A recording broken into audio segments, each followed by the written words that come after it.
বছরের পর বছর অপেক্ষা, অবশেষে আশার আলো। পশ্চিম মেদিনীপুরের সবংয়ে তৈরি হবে নতুন সেতু। এর জন্য ৩৪ কোটি টাকা বরাদ্দ করা হয়েছে। উত্তর দিনাজপুরে হলো সেতুর শিলান্যাস।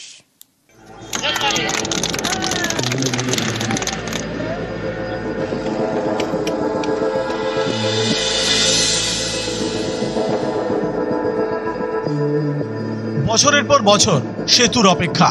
এবার পূর্ব এবং পশ্চিম মেদিনীপুর জুড়ে যাবে এক সেতুতে। পশ্চিম মেদিনীপুরের সবং থেকে পূর্ব মেদিনীপুরের এগরা কেলেঘাই নদীর উপর তৈরি হবে সেতু। বরাদ্দ করা হয়েছে ৩৪ কোটি টাকা। এতে করে প্রায় ৭০ কিলোমিটার রাস্তা কমে যাবে কলকাতা, হলদিয়া, দীঘা যাতায়াতের জন্য। ৩০ বছরের অপেক্ষা, অবশেষে আশার আলো। উত্তর দিনাজপুরে নতুন সেতুর শিলান্যাস। পিতারু নদীর উপর মিলন সেতু তৈরিতে খরচ হবে ২,৮৩,০০,০০০ টাকা।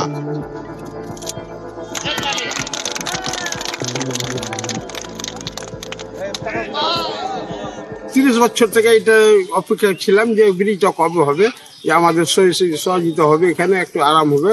উপরে আমাদের আত্মীয় স্বজন আছে, আমাদের খুব প্রবলেম হয়। ব্রিজটা যে হচ্ছে এতে আমরা খুব যথেষ্ট খুশি আছি। উত্তর দিনাজপুরের ২ বিধানসভা আসন গোয়ালপুকুর এবং চাকুলিয়া, এই ২ বিধানসভা আসনকে মেলাবে মিলন সেতু। আমি একটা কথা বলেছিলাম এখানকার মানুষকে, মিনাজকে এখানকার এমএলএ তৈরি করেন, আমি উন্নয়ন করাবো। অ্যাসেম্বলিতে আওয়াজও তুলে আর কাজও করে। গোয়ালপুকুর আর চাকলিয়া মিলন সেতু, গোয়ালপুরের লোক চাকলিয়াতে আসতে পারবে ইজি ওয়েতে, চাকলিয়ার লোক গোয়ালপুকুরে যেতে পারবে ইজি ওয়েতে, যার জন্য এই নামটা রাখা হলো মিলন সেতু। উত্তর দিনাজপুর থেকে চঞ্চল মোদক এবং পশ্চিম মেদিনীপুর থেকে দিগ্বিজয় মাহালি, নিউজ 18 বাংলা। নজর রাখবো এবার আলিপুরদুয়ারের দিকে, কারণ চোপড়া নদীর উপর সাঁকোর দাবি এলাকাবাসীর। সাঁকো না থাকায় কয়েক হাজার মানুষকে সমস্যায় পড়তে হচ্ছে। ভোট চলে গেলেও দুর্ভোগ কিন্তু কাটেনি। রাজকুমার রয়েছে আমার সঙ্গে। রাজকুমার, সমস্যার কথা বারবার এলাকাবাসী জানিয়েছে, হাজারো মানুষের সমস্যার সমাধান হতে পারে, নদী পেরিয়ে ঝুঁকির যাতায়াত করতে হচ্ছে এমনটা অভিযোগ। সমাধানের কোনো রাস্তা এলো? এই মুহূর্তে সমাধানের কোনো রাস্তা নেই বললে একেবারে পরিষ্কার কথা। বর্ষার আগে এর যে সমাধান নেই তা পরিষ্কার হয়েছে গ্রাম পঞ্চায়েত প্রধানের কথায়। তিনি জানিয়েছেন যে এই মুহূর্তে গ্রাম পঞ্চায়েতের হাতে এত টাকা নেই যে টাকা দিয়ে ওই এলাকায় বাঁশের সাঁকো তৈরি করা যায়। তারা ঊর্ধ্বতন কর্তৃপক্ষ অর্থাৎ জেলা পরিষদকে জানিয়েছেন এবং জেলা পরিষদ কবে উদ্যোগ নিলে তবেই এই এলাকায় সাঁকো নির্মাণ সম্ভব বলে জানিয়েছেন গ্রাম পঞ্চায়েত কর্তৃপক্ষ। এদিকে সামনেই বর্ষা, উদ্বিগ্ন গ্রামবাসীরা। তাদের চাওয়া পাওয়ার সীমানাটা কিন্তু খুব বেশি বড় নয়, নদীতে একটা সামান্য বাঁশের সাঁকো চাইছেন, সেটাও পূরণ হচ্ছে না। এই ঘটনায় এলাকায় ক্ষোভ ছড়িয়েছে। অনেক বছর থেকে আমাদের খুব কষ্ট হইতেছে যাওয়া আসা করার জন্য। মোটামুটি ৪-৫ বছরের বেশি হয়ে গেছে, সাঁকো দিচ্ছে না। কষ্ট করে জলের মধ্যে সাঁতার কাটি, কোনো সময় কাপড় ভিজে যায়, কোনো সময় ১ হাঁটু জল থাকে, কোনো সময় তো ১ মাথা জল থাকে। বর্ষাকালে বেশি সমস্যা হয়। এই যে বাইক টাইক আমাদের জমিন ওইদিকে আসে, যাইতে পারি না।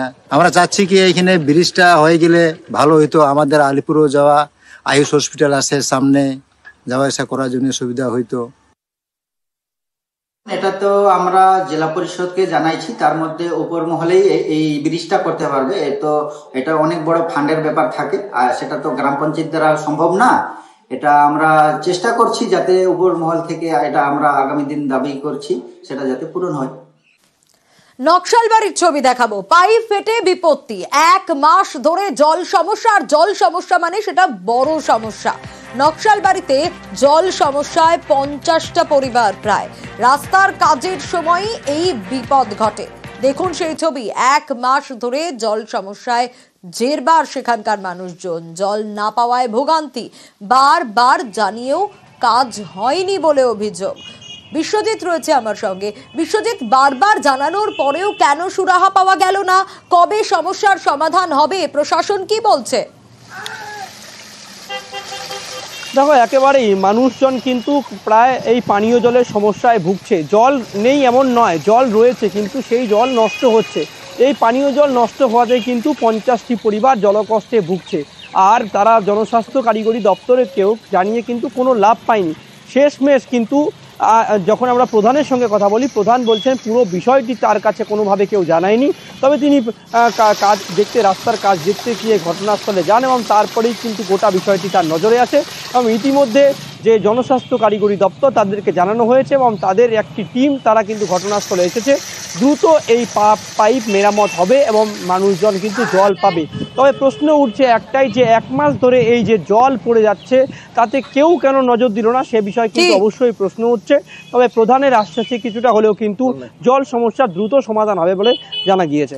একেবারে কবে সমস্যার সমাধান হয় আমাদেরও নজর থাকবে। পাইপটা ফাটলো, ওই ডোজার ছিল, ডোজার গাড়ি দিয়ে মাটি তুলে ওই পাইপটা ফাটিয়ে গেছে। এখন কতদিন ধরে জল আসছে না? 1 মাস হয়ে গেল। কতটা সমস্যা হচ্ছে? বহুত সমস্যা। আর জল তো পুরো নষ্ট হচ্ছে, পুরা জল নষ্ট হচ্ছে, জল একদম ভাসিয়ে চলে যাচ্ছে। জল আসবে বলে কল বসালো, ওই জলে নাই, জল তো রাস্তার মধ্যে এসে পাইপটা লিক হয়ে গেছে। কেউ নজর দিচ্ছে না? কই নজর, টিপকল বসাই গেল, কোনো খবর নাই কারো জল আসুক না আসুক। কই ওটা খালি দেখার একটা কি শো, কল দিছি মানে জল নাই তো, বেশিরভাগ ওরকম। কি চান তাহলে আপনারা? আমরা কি যাই ভালো মতো জল আসুক, যাতে হয় কাজটা হয়, সুবিধা হয়। 1 মাস ধরে তো রাস্তার কাজ শুরুই হয়নি, যদিও পাইপ ফাটতে পারে, ঠিক আছে, হয়তো রাস্তার কাজের ক্ষেত্রে কোনো সময় পাইপ লিকেজ হয়ে গেছে। এই ধরনের কোনো কমপ্লেন তো গ্রামবাসীর তরফ থেকে কেউ আমাদেরকে কমপ্লেন করেনি। আমি রাস্তাটা 2 দিন পূর্বে দেখতে গিয়ে আমি নিজেই দেখি যে পাইপটা কবে থেকে বললো, কিছুদিন পূর্বে থেকে আমি নিজেই পিএইচই ডিপার্টমেন্টকে ফোন করেছি এবং পিএইচই ডিপার্টমেন্ট গতকাল এসে সেটা ইনকোয়ারি করে এজেন্সিকে অর্ডারও করেছে যে যত শীঘ্রই হোক সেটাকে ঠিক করে দিতে। হয়তো আজকালের মধ্যে সেটা ঠিক হয়ে যাবে। সত্যি জলের কষ্ট একটা বড় কষ্ট। মালবাজারে নজর রাখবো, কালীখোলা ঝোড়া। এই ঝোড়ার জলই চা বাগান এলাকার কয়েক হাজার বাসিন্দার বড় ভরসার জায়গা। গ্রামবাসীদের দাবি, পাম্প বসিয়ে ঝোড়ার জল চা বাগানের কাজে লাগাচ্ছে রানীচেরা চা বাগান কর্তৃপক্ষ। আর এতেই সমস্যা, কারণ এতেই স্থানীয়রা ভুগছেন জলকষ্টে।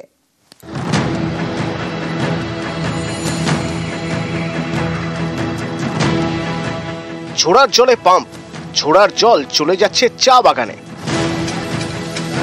জলপাইগুড়ির মালবাজার মহকুমার রানীচেরা, এখানেই রয়েছে কালীখোলা ঝোড়া। এই ঝোড়ার জল চা বাগান এলাকার কয়েক হাজার বাসিন্দার বড় ভরসা। তাদের দাবি, গরমে কুয়োর জল শুকিয়ে যায়, তখন ঝোড়াই বড় ভরসা। রানীচেরা চা বাগানের পাশ দিয়েই বয়ে গিয়েছে কালীখোলা ঝোড়া। বাসিন্দাদের দাবি, এই ঝোড়ার জলই আটকে দিয়েছে রানীচেরা চা বাগান কর্তৃপক্ষ। পাম্প বসিয়ে তারা ঝোড়ার জল চা বাগানের কাজে লাগাচ্ছে, ফলে স্থানীয়রা আর জল পাচ্ছেন না। প্রায় 2 বছর ধরে এরকম চলছে বলে অভিযোগ। दिक्कत ये हो रहा है कि हम लोग का रानीचेरा बागान जो है वहाँ पे 4-5 तो पंप बैठा दिया है। कभी भी नहीं देखा था हम लोग का कालीखोला बांध पानी नहीं है, नहीं ये पानी सूख जाएगा बोल के नहीं सोचा था, लेकिन 2 साल से पूरा सूखा है, क्योंकि वहाँ 4-5 तो पंप बैठा के वो अपना डिवाइड करके पानी अपना बागान में दे रहा है।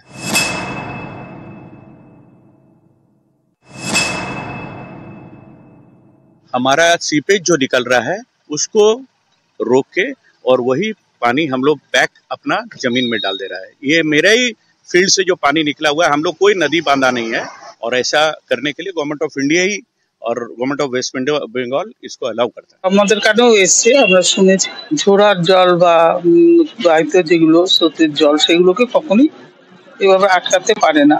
আমরা প্রশাসনকে জানি সেই গ্রামের মানুষ যাতে জল পায় তার ব্যবস্থা করবার জন্য তাদের পাশে থাকবে। জলপাইগুড়ি থেকে রকি চৌধুরী, নিউজ 18 বাংলা।